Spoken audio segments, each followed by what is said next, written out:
মালহামাতুল কুবরা launch করার পরে আল্লাহ রাব্বুল আলামিন এই মুসলিম উম্মার এই দুরবস্থা কাটানোর জন্য ইমামুল মাহদিকে পাঠাবেন ইনশাআল্লাহ।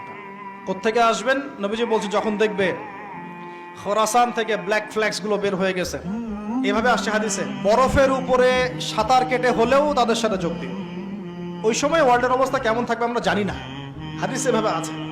নবীজি বলেছেন খোরাসান থেকে যে মুজাহিদিনরা বের হবেন তাদেরকে কোনো বাহিনী পরাস্ত করতে পারবে না, এমনকি তারা জেরুজালেম পর্যন্ত পৌঁছে ওটাকে জয় করবে।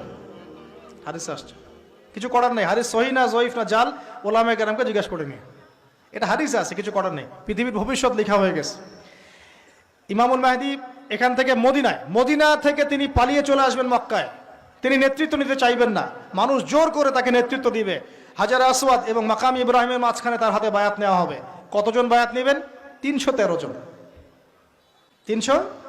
এরপর শাম থেকে একটা বাহিনী তার সাথে যুদ্ধ করতে আসবে। আল্লাহ পাক তাদেরকে মক্কা মদিনার মাঝখানে বাইদা নামক জায়গায় ধসিয়ে দিয়ে দিবে, ধসে যাবে, সব আসতে পারবে না।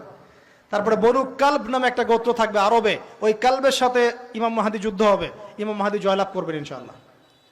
তারপরে তিনি সারা ওয়ার্ল্ডটাকে আবার রুল করা শুরু করবেন। হাদিসে আসছে তিনি গুনে গুনে গনিমতের মাল দিবেন না, মুষ্টি ভরে ভরে মুসলমানদেরকে দান করবেন ইনশাআল্লাহ। তারপরে বের হবে মাসিহুদ দাজ্জাল মানুষের রূপে, ওই যে 4টা জায়গার কথা বললাম, সে বের হবে ইত্যাদি ইত্যাদি। এবার সে মানুষের রূপ ধরে আমাদের সমাজে প্রবেশ করবে এবং তার অনুসারীদেরকে নিয়ে ম্যাসাকার করা শুরু করবে। কিন্তু মুসলিমদের মধ্যে একটা বাহিনী শেষ পর্যন্ত তার সাথে যুদ্ধ করতে থাকবে, শেষ পর্যন্ত। লা তুকাতিলুনাল ইয়াহুদ, এমনকি গাছের পিছনে ওরা লুকালেও আল্লাহ নবী বলছেন যে গাছ পাথর কথা বলবে আমার পিছনে আছে, এসো মেরে যাও। হতে হতে হতে হতে যখন মুসলিমরা একটু কোণঠাসা, আল্লাহ পাক পাঠাবেন আসমান থেকে ওই মাসিহকে, যে মাসিহকে তারা চিনতে পারে নাই। আর ওরা যাকে মাসিহ মনে করছে, তাহলে এই মাসিহটা কে? এ মিথ্যা মাসিহুদ দাজ্জাল। কথা বুঝতে পারছেন? তাহলে সবচেয়ে বড় প্রতারণার শিকার কারা হচ্ছে? এই ইহুদিরাই। এই বিশ্বের সবচেয়ে বড় প্রতারণার শিকার তারাই হচ্ছে। মাসিহুদ দাজ্জাল ওদেরকেই প্রতারণা করছে, বুঝতে পারেননি কথা? ওদের সাথেই সবচেয়ে বড় প্রতারণা হচ্ছে। ওরা মনে করছে এই সত্যিকারের মাসিহ, সে আসলে আমরা বিশ্ব রুল করব, কিন্তু সে সত্যিকারের মাসিহ নয়। ঈসা ইবনে মারিয়াম আসবেন কিভাবে সেটাও এসেছে। 2 জন ফেরেশতার কাঁধে ভর দিয়ে তিনি নামবেন শাম অর্থাৎ সিরিয়ার দামেস্ক শহরের মধ্যে। কোন শহর? দামেস্ক। এই জায়গাগুলো খুব বরকতময়। আল্লাহ নবী দোয়া করেছেন, আল্লাহ শামে বরকত দাও, আল্লাহ ইয়েমেনে বরকত দাও, আল্লাহ শামে বরকত দাও, আল্লাহ ইয়েমেনে বরকত দাও। আর মুসলমানরা বলছিল, আল্লাহ রসুল আমাদের নাজদেও বরকত দিতে বলেন, আমাদের নাজদেও বরকত দিতে বলেন। আল্লাহ নবী বলছেন যে নাজদে বরকত না, বরং ওখান থেকে ভূমিকম্প বের হবে, ওখান থেকে শয়তানের শিং বের হবে। চিন্তা করে, ওই যে বললাম নাজদিরা তুর্কিদের বিরুদ্ধে যুদ্ধ করেছিল, অটোম্যান এম্পায়ারের বিরুদ্ধে যুদ্ধ করেছে ব্রিটেনের সাথে হাত মিলিয়ে। ওরাই এখন সারা বিশ্বে, বাংলাদেশে এদের লেসপেন্সার আছে বহুত, বাংলাদেশে এদের বহুত লেসপেন্সার আছে। তারা বলে, ওই যে দেখবেন যে যখনই আমরা এগুলো নিয়ে আপনাদেরকে সচেতন করতে চাই, বলে এরা তো খারাজি হয়ে গেছে, উগ্র হয়ে গেছে, এই হয়ে গেছে, সেই হয়ে গেছে, এভাবে করে গভর্নমেন্ট প্রশাসন সবার কাছে আমাদেরকে বিতর্কিত করার চেষ্টা করে। অথচ আমরা কি কারো শত্রু? আমরা কি এই আলোচনাগুলো করে ওয়ার্ল্ডের প্রেক্ষাপট বদলাতে পারবো? পারবো না, কিন্তু আমাদের প্রজন্মকে আমরা জানাতে তো পারবো, যাতে তারা আত্মবিশ্বাসী হয়ে গড়ে ওঠে যে আমরা এই নতজন মনোভাব নিয়ে পৃথিবী থেকে যাবো না ইনশাল্লাহ। আমরা পৃথিবী থেকে মাথা উঁচু করেই যাবো ইনশাল্লাহ। মুসলিমদের হাতেই বিশ্বের বিজয় লেখা আছে, আস্তে আস্তে বিশ্ব ওদিকে যাবে, এটা তো ওদেরকে জানতে হবে। আমরা তো ওদেরকে জানাচ্ছি মাত্র। তো নাশ থেকে বের হবে শয়তানের শিং, এটা বলা হয়েছে। যাই হোক, এখন ঈসা ইবনে মারিয়াম আসবেন এই সিরিয়ার দামেস্ক, চুল দিয়ে টপ টপ করে পানি পড়তে থাকবে, মুক্তা ঝরছে এরকম পানি। তার নিঃশ্বাস যতদূর পর্যন্ত যাবে ততদূর পর্যন্ত কাফেররা মরতে থাকবে, সুবহানাল্লাহ। এমনকি তিনি খুঁজতে খুঁজতে দাজ্জাল পর্যন্ত আসবেন। দেখবেন যে মুসলিমদেরকে অবরুদ্ধ করে রাখা হয়েছে, বলবেন দরজা খুলে দাও, নামাজের ওয়াক্ত হবে, আজান দেওয়া হবে, ফজরের ওয়াক্ত। ভাই আমরা যদি ফজর মিস করি, আমরা আসলে ওই বাহিনীতে যোগ দিতে পারবো না, বেঁচে থাকলেও জানি না আমরা অত বছর থাকবো কিনা পৃথিবীতে, আল্লাহই ভালো জানেন, এটা আমরা জানি না। কিন্তু এই বিজয় সুবহে সাদিকের সময় লেখা আছে। আজান হয়ে যাবে, ইমামুল মাহদি তাকে বলবেন ইমামতি করুন আপনি। ঈসা ইবনে মারিয়াম বলবেন না, এই উম্মতের জন্য ইমামতির অধিকার দেয়া হয়েছে। বলেন সুবহানাল্লাহ। তিনি ইমামতি করবেন না, বরং মুক্তাদি হবেন। দরজা খুলে দাও, নামাজ শেষে দরজা খুলে দেওয়া হবে। দাজ্জালকে খুঁজতে খুঁজতে খুঁজতে এই প্যালেস্টাইন, এই জেরুজালেমের বাবে লুদ নামক জায়গায় তিনি পৌঁছাবেন। সেখানে দেখবেন মাসিহুদ দাজ্জাল আছে। দাজ্জাল তাকে দেখার সাথে সাথেই লবণের মতো গলতে শুরু করবে এবং সেখানে তিনি তাকে হত্যা করবেন। একজন একজন করে এই সন্ত্রাসী যারা এখন এই নিরীহ মানুষদেরকে হত্যা করছে, এদেরকে হত্যা করা হবে একজন একজন করে, একজনকে ছাড়া হবে না। আমি জন্য বলছি, মন থেকে বলছি, এই যে এক একটা আমাদের বাচ্চা, আমার এক একটা বাচ্চার রক্তের প্রতিশোধ নেওয়া হবে ইনশাআল্লাহ। আমাদের এক একটা বোনের ইজ্জতের প্রতিশোধ নেওয়া হবে ইনশাআল্লাহ।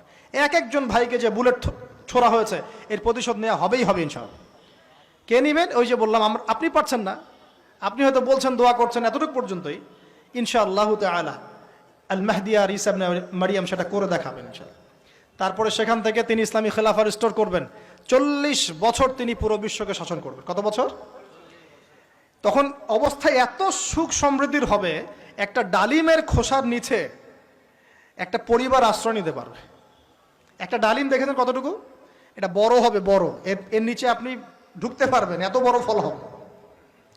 উর্বর হবে মাটি, সবুজ শ্যামল, বৃষ্টিপাত বেশি হবে, এগুলো হতে থাকবে। এর মাঝখানে আবার ইয়াজুজ মাজুজ বের হবে। ইয়াজুজ মাজুজ বের হওয়ার পরে পৃথিবী ম্যাসাকার করবে। তারা এমনভাবে পৃথিবীতে ম্যাসাকার করবে যে ঈসা আলাইহিস সালাম এবং তার অনুসারীরা তুর পাহাড়ে গিয়ে লুকাবেন, আত্মগোপন করবেন এবং তাবারিয়া হ্রদের পানি তারা খেয়ে ফেলবে। পরের দল এসে বলবে কোনো এক সময় মনে হয় এখানে পানি ছিল, মানে পানি সব খেয়ে সাবার করে ফেলবে। কথা বুঝতে পারছেন? ঈসা আলাইহিস সালাম দোয়া করবেন, আল্লাহ এই আযাব থেকে আমাদেরকে তুমি বাঁচাও। আল্লাহ পাক তখন তাদের ঘাড়ের মধ্যে একটা ভাইরাস দিয়ে দিবেন, ভাইরাস। এগুলো রূপকথা মনে হচ্ছে না অনেকের কাছে? এগুলো সত্য, হাদিসে আসছে, একটা একটা শব্দ সত্য। এরপর 40 বছর এভাবে চলে যাবে, ঈসা আলাইহিস সালাম ইন্তেকাল হবে। তারপরে হাদিসে আসছে মানুষ আবারও খারাপ হওয়া শুরু করবে। এত খারাপ হবে, এত জঘন্য হবে যে আল্লাহ শব্দটা বলার মতো একটা মানুষ আর পৃথিবীতে থাকবে না। একটা মিষ্টি মৃদু একটা বাতাস আসবে, এই বাতাস মুমিনদের বগলের নিচ দিয়ে প্রবাহিত হবে এবং যার অন্তরে এক সরিষা দানা পরিমাণ ঈমান আছে, ওই বাতাসে তার জান কবজ হয়ে যাবে। বাকি থাকবে সব এই যে গরু ছাগল হাঁস মুরগির মতো মানুষ, গবাদি পশু।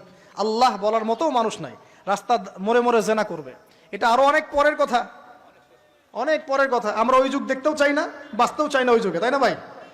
আল্লাহ পাক বলছেন এরপরে, আল্লাহ রাসূল সাল্লাল্লাহু আলাইহি ওয়াসাল্লাম বলছেন এরপরে একদিন সকালে হঠাৎ করে দেখবে কেনা বেচা করতে করতে, কথা বলতে বলতে, পানি পান করতে করতে, খাবার খেতে খেতে এই যে পশ্চিম দিক থেকে সূর্য উঠে গেছে।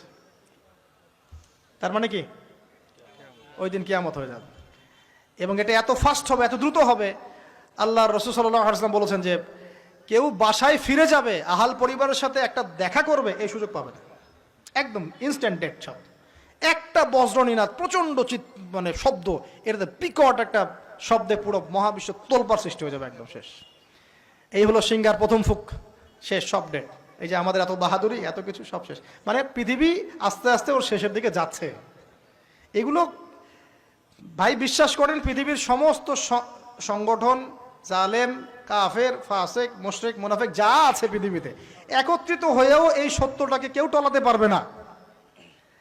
আমরা সারা মুসলমানরা মিলেও যদি এই সত্যটাকে টলাতে চাই, পারবো না। মানে আস্তে আস্তে আলটিমেট গোল এটাই পৃথিবীর। এরপরে কিয়ামত, তারপরে তো আপনারা জানেন কি হচ্ছে। ফামান ইয়া'মাল মিসকালা যাররাতিন খায়রান ইয়ারাহ, এক চুল পরিমাণ যদি ভালো কাজ কেউ করে থাকে তাকে সেটা দেখানো হবে। ওয়া মান ইয়া'মাল মিসকালা যাররাতিন শাররান ইয়ারাহ, এক চুল পরিমাণ খারাপ কাজ আমরা কেউ করে থাকলে দেখানো হবে।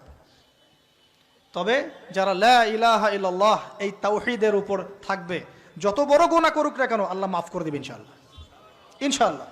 কারণ আমাদের জন্য নবী সাল্লাল্লাহু আলাইহি ওয়াসাল্লাম সুপারিশ করবেন। তাই বলে কি আমরা গুনাহ করতে থাকবো এখন? এটা নবী সাল্লাল্লাহু আলাইহি ওয়াসাল্লামের শান, তার মর্যাদা। আল্লাহ রাসূল সাল্লাল্লাহু আলাইহি ওয়াসাল্লাম এই কথা বলে গিয়েছেন যে কবিরা গুনাহগার মুসলমানদের জন্য আমি সুপারিশ করব।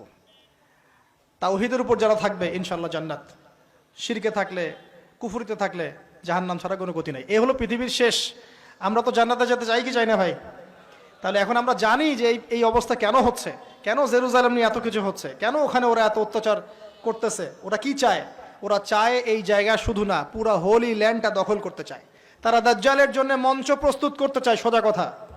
তারা মুসলিমদেরকে সেখান থেকে বের করে দিয়ে ওই জায়গাটা একটা দাজ্জালীয় স্টেট কায়েম করতে চায়, সেখান থেকেই মাসিউদ দাজ্জাল বিশ্বকে নেতৃত্ব দিবে, এমনটা আসতেছে ভবিষ্যতে। তবে সেই নেতৃত্ব, সেই রাজত্ব, সেই ক্ষমতা চিরস্থায়ী হবে না। মুসলিমরা আবার জেগে উঠবে ইনশাআল্লাহ। ওই জায়গায় ঈসা আলাইহিস সালাম যতক্ষণ খিলাফা কায়েম করছেন না, কিয়ামত হবে না ইনশাআল্লাহ। তো এখন আমাদের কাজ কি বলেন? চুপচাপ গল্প শুনলাম, হাত গুটিয়ে বসে থাকবো? আমাদের আমাদের ক্ষমতার মধ্যে আমরা কি করতে পারি? আমরা কি প্রত্যেক 5 ওয়াক্ত নামাজে আমাদের ভাইদের জন্য দোয়া করতে পারি? পারি কি না ভাই?